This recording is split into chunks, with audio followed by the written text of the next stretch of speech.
और दोस्तों, जिस तरह के आप देख रहे हैं, मेरे साथ मौजूद है आरजू काजमी साहबा। आरजू साहबा, सबसे पहले तो आपके वक्त का बहुत शुक्रिया। बहुत शुक्रिया सर कि आपने आज इनवाइट किया। Thank you so much. Thank you. अच्छा मैडम, ये बताएं कि पाकिस्तान के इस वक्त सबसे पॉपुलर लीडर तो इमरान खान साहब लगते हैं। हम्म। आप क्या समझती हैं उनका असम्बलियां तोड़ना और एक तरफ सुनने में आया कि मुल्क तो डिफॉल्ट कर रहा है। लोगों ने बाहर से पैसे भेजने बंद कर दिए हैं क्योंकि वो समझते हैं कि इमरान खान हुकूमत में नहीं है। तो हम पाकिस्तान में डॉलर क्यों भेजें? रोशन डिजिटल अकाउंट से पैसे निकाल लिए हैं लोगों ने और निकाल रहे हैं। वो कह रहे हैं पाकिस्तान पता नहीं कब डिफॉल्ट कर जाए। तो ये जो प्रोबेबिलिटी है इमरान खान की, ये कहना कि हम असम्बलियों से निकल जाएंगे, आपको नहीं लगता कि पाकिस्तान की इकोनॉमी या दिवालिया होने के चांसेस इससे बढ़ सकते हैं? क्योंकि लोगों को लगेगा शायद पाकिस्तान तो है वो तो मतलब खत्म हो गया, बंद हो गया। This is what the global media will get the voice मिलेगी उनको। सबसे पहले बहुत शुक्रिया सर, आपने इनवाइट किया। और बिल्कुल इमरान खान पे भी हम बात करते हैं, लेकिन उससे पहले जो आपने कहा कि बाहर से लोगों ने पैसे भेजने बंद कर दिए हैं क्योंकि यहाँ पे बैंक रोक लेंगे, ऐसे कुछ होगा। तो सर, आप अमेरिका में सबसे पहले तो आप मुझे कोई 1000-2000 डॉलर भेज दीजिए ताकि मैं चेक कर सकूं कि बैंक रोक रहा है या नहीं रोक रहा। तो आपको मैं डिटेल्स अपनी भिजवा दूंगी, तो आप सर शो के फौरन बाद वेस्टर्न यूनियन पहुंच जाइएगा। लेकिन सर, इमरान खान की अगर हम बात करें तो पॉपुलर लीडर है, इसमें तो कोई शक नहीं है। सर, इमरान खान को पहले से लोग क्रिकेट की वजह से भी जानते हैं।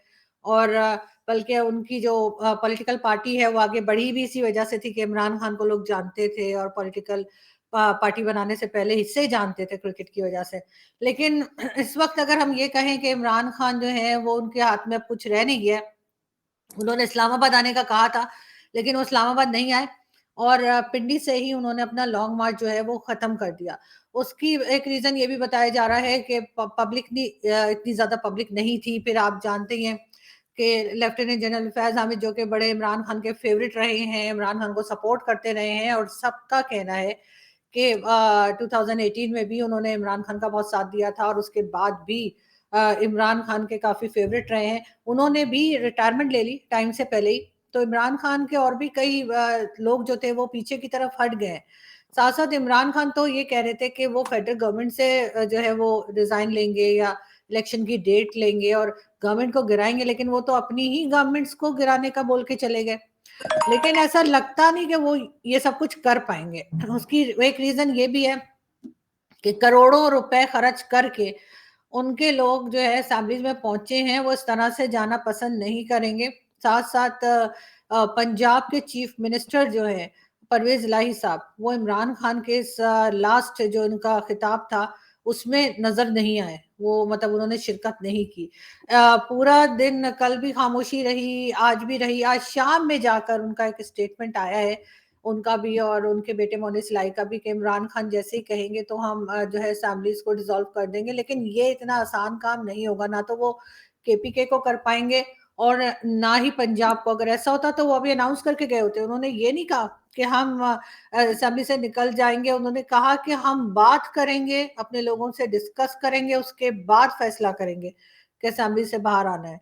तो मुझे नहीं लगता कि ऐसा कुछ होने जा रहा है। जहां तक पाकिस्तान के डिफॉल्ट होने की बात है, तो पाकिस्तान तो बहुत पहले, मेरा ख्याल है कि इकोनॉमी हमारी उस जगह पहुंच चुकी थी जहां पे कह देना चाहिए कि हाँ जी डिफॉल्ट हो गया है, या हमारा जो है जैसे बोलते हैं ना उर्दू में दिवालिया निकल गया है। लेकिन ऐसा हुआ नहीं है। कहीं ना कहीं जाकर जो गवर्नमेंट इस वक्त मौजूद है या जो एस्टेब्लिशमेंट है वो थोड़ा बहुत कोशिश करके यहाँ वहां से पैसे पकड़ ही लेती है। अभी भी आपने देखा ही कि इस्तांबुल से भी प्राइम मिनिस्टर शहबाज शरीफ कुछ ले आए हैं। तो लास्ट मिनट पे, सॉरी, तो लास्ट मिनट पे जाके कहीं ना कहीं से हम अपना बचाव कर लेते हैं। और इसमें अगर ये लोग इसी तरह से जरा सीरियसली कोशिश करें तो शायद बहुत हद तक जो है पाकिस्तान को सही किया जा सकता है। लेकिन उसके लिए होना ही होगा कि सारी पॉलिटिकल पार्टीज जो हैं वो बैठ के आपस में बात करें और इसके ऊपर काम करें। ऐसे तो बात नहीं होगी कि इमरान खान कुछ और कह रहे हैं, उनकी पार्टी कुछ और प्रोपेगेंडा कर रही है कि पाकिस्तान के खिलाफ, के जी बिल्कुल दिवालिया निकल गया है, ये हो गया, डिफॉल्ट पे चला गया है, और दूसरी तरफ जो पार्टीज हैं वो नाना करती रहे। हम कहीं बीच में फंसे हुए हैं। मतलब एक तरफ जैसे कहते हैं कुआं है, दूसरी तरफ खाई है, अब किधर गिरते हैं पता नहीं। तो मैडम आज वो पता चला है कि आजम सवाती साहब को, वो जो सेनेटर हुँ, हैं पाकिस्तान तहरीक इंसाफ को, उनको दोबारा पकड़ लिया गया है बिकॉज उन्होंने कोई ऑब्नॉक्शियस किस्म की ट्वीट्स की थी हुँ। मिलिट्री लीडरशिप के वाले से, और उन्होंने कुछ ऐसी बातें की हैं। तो आप क्या समझती हैं, ये इमरान खान जो है, ये इनकी जंग थोड़ी ज़्यादा तेज़ नहीं होगी इस्टेब्लिशमेंट के साथ, कि जनरल बाजवा 2 दिन बाद जा रहे हैं, लेकिन जो आज़म स्वाति ने खुल्लम खुला बातें की फौज के खिलाफ और कहा कि भारत के जनरल पांडे तो इतने उनके रिसोर्सेज हैं, जो पैसा उनके पास, और जनरल बाजवा के पास इतना, हालांकि वो जो जनरल पांडे के बारे में चीज़ें हैं वो कोई उनकी सरकार की तरफ से या उनकी तरफ से इंफॉर्मेशन रिलीज नहीं की, वो किसी ने ऐसे ही सोशल मीडिया पर डाल दिया, ना तो कोई उन्होंने बातें की। लेकिन ये जो बातें कर रहे हैं कि देखो जी, इंडिया के जनरल पांडे के पास तो 27 लाख रुपए हैं टोटल, और तुम्हारे पास देखो अरबों रुपए हैं, तो ये है तो वो है, तो आप नहीं, और उनको जेल में उनको पकड़ लिया गया है दोबारा। आप क्या समझती हैं, इसमें तनाव ज्यादा बढ़ रहा है पाकिस्तान के अंदर? सर लग तो ऐसे ही रहा है कि अगर इमरान खान की पार्टी की हद तक देखें तो उसमें बिल्कुल जो टेंशन है एस्टेब्लिशमेंट और पीटीआई के दरमियान वो थोड़ी बढ़ती हुई नजर आ रही है, क्योंकि इमरान खान की मर्जी के आर्मी चीफ भी नहीं आए हैं। जहां तक आर्मी के ऊपर क्रिटिसाइज करने का है तो वो तो लोगों का हक है, और बिल्कुल करनी चाहिए जहाँ पे उनको लगता है कि गलत हो रहा है, जहाँ पे करप्शन हो रही है या कुछ भी गलत काम अगर फौज कर रही है, तो इतना राइट मेरे ख्याल है हर एक के पास है और हर एक कर सकता है। लेकिन आजम स्वाति साहब का केस जो है वो थोड़ा सा मुझे इसलिए पसंद नहीं आया कि आप थोड़ी सी डिसेंसी रखें, थोड़ा सा अपनी लैंग्वेज को कंट्रोल करना चाहिए। ये तो नहीं है कि आप इस किस्म की लैंग्वेज पे चले जाएं जो मैं और आप बैठ के यूट्यूब पे रिपीट भी नहीं कर सकते या बता भी नहीं सकते कि उन्होंने क्या कहा है। तो उस लेवल पे नहीं जाना चाहिए। एक पुराने पॉलिटिशियन हैं और एक बुजुर्ग आदमी है, उनको मालूम होना चाहिए कि उन्होंने क्या बात कहाँ करनी है। इस किस्म की बातें आपके ड्राइंग रूम में तो चल जाती हैं, लेकिन आपके जो है टीवी चैनल्स पे या मीडिया में या सोशल मीडिया पे नहीं होनी चाहिए। आप एक तरह से जिसे कहते हैं हम अपनी फौज की इज्जत खुद ही और मजीद कम करते जा रहे हैं। कुछ तो खैर उनका अपना कमाल है कि जिस किस्म की करप्शन हुई है, लेकिन उसमें भी पूरी आर्मी को तो हम नहीं कह सकते। हाँ, कुछ टॉप लीडरशिप है जिस जो कि करप्शन भी करती है, जो कि प्लॉट भी लेती है या पैसा भी बनाती है, लेकिन उसमें आप हर सिपाही को, हर फौजी को तो नहीं इन्वॉल्व कर सकते। और जिस तरह से आजम स्वाति साहब की ट्वीट्स थी या जिस तरह से उन्होंने कल इमरान खान के जो पॉलिटिकल रैली थी वहां पे बात की है, वो बड़ा एम्बैरेसिंग था। तो मेरा ख्याल है अगर यहाँ पे इनको रोका नहीं गया या इनको समझाया नहीं गया तो वो भी गलत होगा, लेकिन फिर भी उनके ऊपर किसी किस्म का टॉर्चर नहीं होना चाहिए। उनको किसी किस्म का, जैसे कहते हैं ना इस एज में, उनको जो मारपीट के लिए हमारी एजेंसीज मशहूर हैं वो नहीं होना चाहिए। आराम से उनको समझाना चाहिए और ये है कि क्रिटिसाइज करने दें। आपने गलती अगर नहीं की तो फिर डर किस लिए रहे। अगर तो गलती की है एस्टेब्लिशमेंट ने या फौज ने, वो तभी घबराएंगे, अदरवाइज उनको घबराने की जरूरत नहीं है अगर कोई झूठ बोल रहा है। लेकिन ये जरूर है कि मुझे आजम स्वाति साहब के ट्वीट्स वगैरह से और उनकी कल की स्पीच से काफी अफसोस हुआ था कि इस किस्म की चीज हम किसी सीनियर जो हमारे पॉलिटिशियंस हैं उनसे एक्सपेक्ट नहीं करते। बिल्कुल, ये जो अभी उन्होंने ये बातें तो की हैं, वो जब दिल करता है वो कहेंगे कि वो जनरल बाजवा जा रहा है, तो मैं उनको जो मर्ज़ी कह दूँ। तो आप क्या समझती हैं आज़ू साहबा, कि ये जो नए आर्मी चीफ़ आ रहे हैं, उनके आने के बाद अगर पीटीआई ने ऐसा ही एग्रेसिव पोस्चरिंग एस्टेब्लिशमेंट के ऊपर की, इस तरह एग्रेसिव रहे और उनको डिफेंसिव करने की कोशिश की, आप समझती हैं कि ये स्ट्रैटेजी पीटीआई की कामयाब नहीं होगी, या कि सिर्फ़ और सिर्फ़ वो ये इसलिए कर रहे हैं ताकि अवाम को मोबिलाइज कर सकें और वो एक एंटी स्टैब्लिशमेंट पार्टी बन सकें? या क्या आप समझते हैं कि नए आर्मी चीफ थोड़ा टफ लाइन ले सकते हैं, क्योंकि उनके पास कोई बैगेज नहीं है, उन्होंने इमरान खान को बनाया नहीं था, उन्होंने इमरान खान को सपोर्ट नहीं किया, वो एक इंडिपेंडेंट जो है वो प्लेयर रहे हैं? सर मेरे ख्याल से आर्मी चीफ जो है वो यहाँ पे सिर्फ अपने आप को नहीं देखेंगे एज इंडिविजुअल, बल्कि पूरे इदारे को देखा जाएगा। और उसके लिए जो है वो इमरान खान साहब को मेरे ख्याल है कि उनका सॉफ्टवेयर अपडेट करेंगे, उनको समझाएंगे, अगर नहीं समझे तो और तरीके से बताएंगे। लेकिन बात सारी ये है कि यहाँ पर इमरान खान ये नहीं कर रहे हैं कि फौज में ये गलत है या वो गलत है या एस्टेब्लिशमेंट यहाँ गलत है, वो सिर्फ ये कह रहे हैं कि मुझे ले आओ। और जो इस वक्त लोग मौजूद हैं, चाहे पीएमएलएन हो या पीपल्स पार्टी हो, वो कह रहे हैं उनको हटा दीजिए, ये दोनों करप्ट हैं, चोर हैं और मुझे ले आइए तो ठीक है। ये भी स्टेटमेंट्स इमरान खान की 2-3 दिन पहले की मौजूद है जिसमें उन्होंने ये कहा है। लेकिन एस्टेब्लिशमेंट को भी सोचना होगा और फौज को भी देखना होगा कि कई जगह पे फौज की भी गलती है, करप्शन मौजूद है, बिल्कुल मौजूद है, ऐसा नहीं है कि नहीं है। और ऊपर के लेवल पे बहुत ज्यादा है और डिटेल्स भी मौजूद है। अब इनकार कर देने से कोई ऐसा तो नहीं है कि लोग मान जाएंगे। अब तो आजकल आपको पता है सोशल मीडिया का जमाना है, इंटरनेट का जमाना है, लोगों के पास हर बात पहुंच जाती है। मुझे नहीं लगता कि लोगों के ये कहने देने से बाजवा साहब के कि जी मैं तो हमारा तो कोई ताल्लुक नहीं है पॉलिटिक्स से, या ये कि 71 की वॉर में हमारी तो कोई गलती नहीं थी, सब कुछ जो पॉलिटिकल पार्टीज थी उन्हीं की गलती थी, ऐसा कहने से अब लोग बेवकूफ नहीं बनेंगे। बहुत हद तक इमरान खान को अगर मार्क्स दें तो कम से कम 25% जरूर खान साहब की वजह से ये हुआ है कि थोड़ा सा बैकफुट पे गई है एस्टेब्लिशमेंट। और अब उनको लग रहा है कि अब उनकी जो बातें जो पहले लोग आपस में छुप छुपा के करते थे, उनकी करप्शन की बातें, उनकी दूसरी उनकी जंगों की बातें कि कहाँ पे क्या लड़े क्या हारे, वो अब खुल खुला के होने लगी हैं।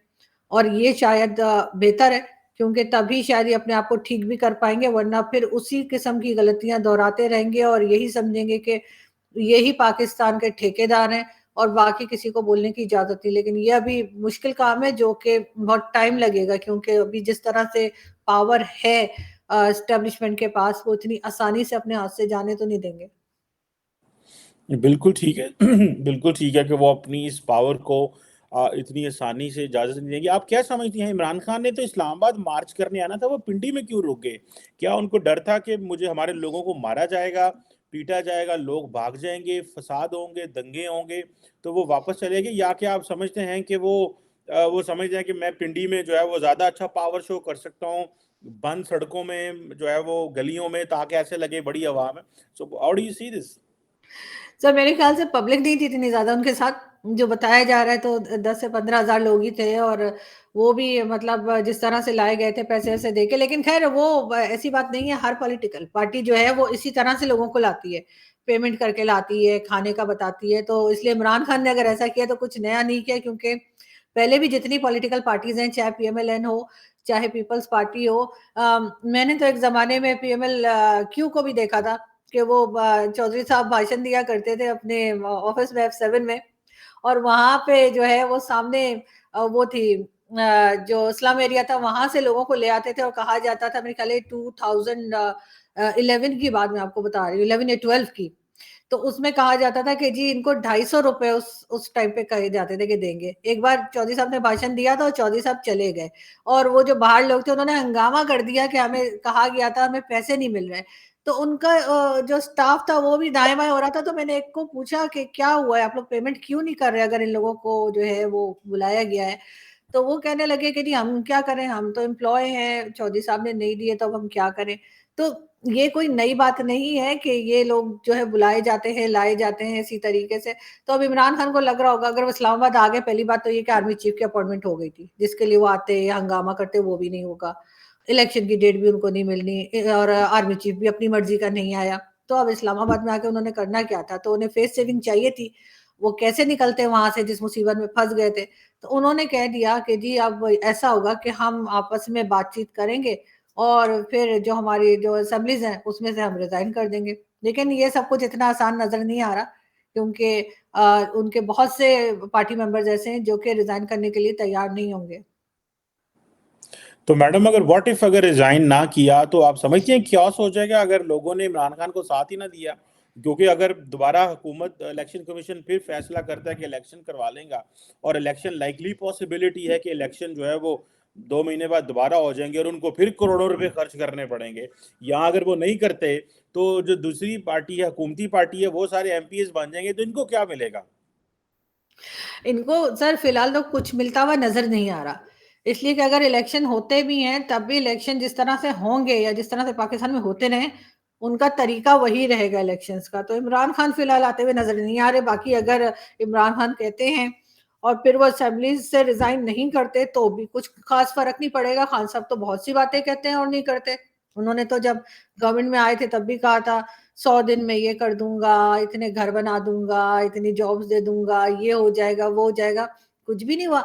और ये सिर्फ इमरान खान की बात नहीं है, ये पॉलिटिशियंस जितने सब ऐसे ही हैं। और मुझे तो मैंने तो कहीं ये भी पढ़ा था कि जिस वक़्त नवाज़ शरीफ साहब की गवर्नमेंट थी, अभी नहीं, मेरे ख्याल है पहले की बात है, 2000 की या 90s के एंड की, तो वहाँ पे नवाज़ शरीफ साहब कहते थे मैं 1970 की कीमतें ले आऊँगा। तो वो तो इस किस्म के भाषण देना सर, ये जो लंबी-लंबी फेंकते हैं ना, तो ये तो हमारे पॉलिटिशियंस का है। नवाज़ शरीफ साहब कहते थे कशकोल तोड़ दिया है, फिर नया कशकोल लेकर आ जाते थे, फिर सारी दुनिया से भीख माँग रहे होते थे। तो इमरान खान और उनमें या पीपल्स पार्टी में मुझे तो कुछ भी अलग नहीं लगता, सब एक ही जैसे हैं, थोड़ा-सा 19-20 का शायद फ़र्क होगा। और आप अगर गूगल करेंगे, आपको नवाज़ शरीफ साहब की भी ये सारी स्टेटमेंट्स मिल जाएँगी। और जो कुछ इमरान खान आर्मी को कह रहे हैं या जनरल बाजवा को कह रहे हैं, ये सारी चीज़ें तो नवाज़ शरीफ ने भी कही हैं लंदन से बैठ के, फ़र्क सिर्फ़ इतना है इमरान खान यहाँ से बैठ के कह रहे हैं, नवाज़ शरीफ साहब बाहर से बैठ के कहते थे। तो ये लोग एक ही तरह की स्टेटमेंट देते हैं और इनको लाने वाले भी फ़ौजी ही हैं। और इस वक़्त इमरान खान का बुरा टाइम चल रहा है, अच्छा टाइम था और ये म्यूज़िकल चेयर चल रही है। इस वक़्त खान साहब को उठा दिया है, किसी और को बिठा दिया है। उसके बाद जब कभी होगा तो खान साहब को इस्तेमाल तो किया जाएगा ना, अब इतने सालों से इनको बनाया ही एस्टेब्लिशमेंट ने, तो किसी काम के लिए ही बनाया होगा। मैडम, आपने फौजियों की बात की है, तो आज आईएसपीआर की स्टेटमेंट आई है कि जो जनरल बाजवा के जो एसेट्स हैं वो का जो डाटा शेयर किया जा रहा है, डाटा ऑफ एसेट्स जो शेयर किया जा रहा है वो मिसलीडिंग है। और बेसिकली जो उनके समधी के पैसे हैं, जो समधी की प्रॉपर्टी है उसको ऐसे दिखाया जा रहा है जैसे वो जनरल बाजवा की प्रॉपर्टी है। तो आप कैसे समझते हैं इस क्लैरिफिकेशन को, जो कि थोड़े दिनों बाद आई है? सर मुझे तो ये झूठ लग रहा है और मुझे तो ये लग रहा है कि वो सिर्फ़ एक फेस कवर दे रहे हैं या फिर सेविंग दे रहे हैं। और अगर समधी का है तो अचानक से वो इतने पैसे, मतलब समधन के अकाउंट में भी डाल गए हैं, अपनी बेटी के अकाउंट में भी उस वक़्त तक चूहे नाच रहे थे और अचानक से उन्होंने अपनी बेटी को भी इतना कुछ दे दिया। मतलब आप समझ सकते हैं सर, उन्होंने आईएसपीआर ने ये तो नहीं कहना था कि हाँ, हाँ जी, ऐसा ही है। बिल्कुल इतने ही पैसे हैं और बिल्कुल 6 साल के अंदर ही बने हैं और ऐसा ही हुआ है, ये थोड़ी बोलेंगे। उन्होंने तो यही कहना था जो वो कह रहे हैं। और जहाँ तक एफपीआर की बात है तो ज़ाहिर है उन्होंने उस मनी को व्हाइट करने के लिए उसमें दे दिया होगा। अब उनसे कौन पूछेगा? आसिम सलीम बाजवा से किसने पूछ लिया? वो तो बोल गए कि हाँ जी, इतनी फ्रैंचाइज़ है मेरी। और दूसरे जितने भी हैं, चाहे वो जनरल अफ़ज़ल हों, वो जो कोविड के ज़माने में एक-एक पेशेंट पे कहते थे जी 25 लाख खर्च हुए, मतलब पता नहीं कौन-सी गोलियाँ खिला रहे थे, कौन-सी वैक्सीन दे रहे थे। तो इनसे सर कोई पूछ सकता है? इनसे कौन पूछेगा? ये अगर इससे भी डबल हो जाएँगे पैसे तब भी कोई नहीं पूछ सकता। अब आईएसबीआर ने तो बहुत, मतलब आईएसपीआर ने तो मेरा ख़्याल है कि बहुत इंसानियत दिखाई है, बहुत एहसान किया है कि उन्होंने आके ये कह दिया कि ये सब कुछ झूठ है। वरना अगर वो ना भी कहते तो सर हमने क्या उनका बिगाड़ लेना था? आम आवाम हो, चाहे पॉलिटिशियन हो, उन्होंने तो कहना ठीक है, आप जो कह रहे हैं सर सब ठीक है। नहीं तो पॉलिटिशियंस के पास तो चांस होता है, वो जब पावर में आते हैं तो क्यों नहीं इनको अकाउंटेबल ठहरा सकते? तो फिर क्यों नहीं ठहराते वो? बातें तो बड़ी करते हैं, इमरान खान साहब भी बातें बड़ी करते थे, तो क्यों नहीं आप समझते हैं कि इमरान खान आके ये जनरल बाजवा के एसेट्स का एहतसाब कर पाएँगे? नहीं सर, कोई नहीं कर पाएगा। चाहे इमरान खान हो, चाहे कोई भी आ जाए पाकिस्तान में से, कोई नहीं कर सकता, इसलिए कि ये लोग इतने पावरफुल हैं। चाहे हमारे मतलब एजेंसीज़ हों, चाहे आप कह लीजिए फ़ौज हो, एस्टेब्लिशमेंट हो, ये इतने पावरफुल हैं और पिछले 75 इयर्स में ये इतने पावरफुल हो चुके हैं और हमने खुद डर-डर के इनको बना दिया है कि अब इनका कोई कुछ बिगाड़ नहीं सकता। अगर कोई कुछ बोलेगा, तो बस उसकी फ़ोटो पे हार लग जाएगा और बाकी कुछ नहीं होना है। वो उठा के ले जाते हैं, मारते-पीटते हैं और क्या कुछ नहीं करते। अब तो आपने देखा है तरह-तरह के लोगों की वीडियोज़ आ रही हैं, कभी कुछ कर रहे हैं। तो आपके ख़्याल से कोई आम पॉलिटिशियन, गवर्नमेंट या पॉलिटिशियन, कोई आम आदमी जो है इस तरह से कैमराज़ लगा सकता है? किसी के घर में इमरान खान हो गए या मरियम नवाज़ हो गई या कोई भी एक्स वाई ज़ेड, कोई बड़े पॉलिटिशियंस जो हैं, ये ज़ाहिर है कि ये सब काम एजेंसीज़ करती हैं और इनसे कौन लड़ेगा? अभी तक तो किसी में ना इतनी हिम्मत है, ना कोई इतना पावरफुल है। कोई भी पॉलिटिशियन हमारे यहाँ का अगर वो डील करना जो बोलते हैं ना कि जी डील हो गई है, अगली बार ये आ रहे हैं, तो उसका क्या मतलब होता है? यही होता है कि इन लोगों से डील हो गई है ना, या इन्होंने जाके आगे इंडिया से डील कर ली है। हमारे लोगों से डील करके आते हैं ना और फिर बैठ जाते हैं आकर वजीर आजम बन के या फॉरेन मिनिस्टर बन के और उसके बाद अगलों की बारी आ जाती है। तो ये चीज़ इसी तरीके से चलेगी और अगर ये कह भी रहे हैं कि हम उससे बाहर रहेंगे पॉलिटिक्स से, तो मुझे तो नहीं लगता कि ये बाहर रहेंगे, इसलिए कि अभी भी इन्होंने पॉलिटिकल विंग बनाई है और उसके बाद ना भी बनाई होती, तब भी ये बाहर नहीं रह सकते, क्योंकि इनको आदत पड़ चुकी है सर। अगर आपको पावर की आदत पड़ गई हो तो अपनी पावर किसी और को कैसे दे देंगे? ट्रांसफर अगर करते भी हैं तो बहुत साल लगेंगे, बहुत सालों लगेंगे शायद। और लेकिन इतनी जल्दी ये सब कुछ पॉसिबल नहीं होगा। अभी जो नेक्स्ट गवर्नमेंट आएगी, नेक्स्ट इलेक्शन आएगी, आप देखिएगा, अगर ये चाहते हैं कि इलेक्शन फेयर हो और लोग जो है वो वोटिंग करें, और तो फिर इन्हें उधर फौज को नहीं खड़ा करना चाहिए। ये जो बॉक्सेस उठा के ले जाते हैं और फिर वापस गिन के वापस कर देते हैं, नहीं, वो तो ये सारे सिक्योरिटी तमाशे ना हो। है ना। नहीं, वो तो हुकूमत उन्हें बुलाती है, वो खुद तो नहीं आते। ये तो हुकूमत का काम है उनको ना बुलाए। अगर आपको याद होगा, पुलिस जो है वो जहाँ पे पुलिस इलेक्शन करवाती है वो इलेक्शन कंट्रोवर्शियल हो जाते हैं, तो वो फौज कहती है कि हम तो नहीं आते, आप हमें ना बुलाएं। अगर आप इलेक्शन करवा सकते हैं, ये इलेक्शन कमीशन या हुकूमत फैसला कर ले, हमें ना बुलाए तो हम नहीं आते। तो इस पे फिर आप क्या कहेंगे? सर ये तो खुद ही कहते होंगे ना जाके, अगर ये जाके पॉलिटिशियंस को बोलेंगे या इलेक्शन कमीशन को बोलेंगे हमें बुलाओ, तो उनकी मजाल है कि वो ना करें, वरना वही कान के नीचे दो जमाएंगे। वो जैसे वोटिंग के टाइम पे हुआ था, जो इमरान खान के खिलाफ वोटिंग हो रही थी और नहीं हो पा रही थी, रात के 12 बजे हुई थी, उसके लिए भी क्या क्या खबरें चल रही हैं। लेकिन नहीं, ये सब इन्हीं के हाथ में है, इन्हीं के पास पावर है, और यही आते हैं, यही ले जाते हैं, और यही गवर्नमेंट्स गिराते हैं, और यही बिठा देते हैं एज अ प्राइम मिनिस्टर। अच्छा, चलें, आपने ये जो आज वर्डिक्ट दी है, लेट्स सी कि आइंदा ऐसे होता या नहीं होता। और हुकूमतें अगर अवाम वोट डालती है तो पावर में आते हैं, तो वो जो फवाद चौधरी कहते हैं बंद कमरों में फैसले नहीं होने चाहिए, तो पहले तो इन्होंने बंद कमरों में बैठ के फैसले किए, जब बाहर आते हैं तो कहते हैं बंद कमरों में आप फैसले ना करो क्योंकि उन फैसलों में हम शामिल नहीं हैं। तो ये तो डबल स्टैंडर्ड हैं इनके, इस बात पे तो मैं आपसे एग्री करता हूँ। लेकिन देखिए क्या होता है। ये सियासतदान है, इनके पास बहुत कुछ है। ये क्या करते हैं हमारे साथ कुछ पता नहीं है, लेकिन let's see what comes out of all this crisis. Thank you very much Charles thank you उकास। Sir. It thank you was a sir. Pleasure talking to you. Thank you. Same here sir. Thank you.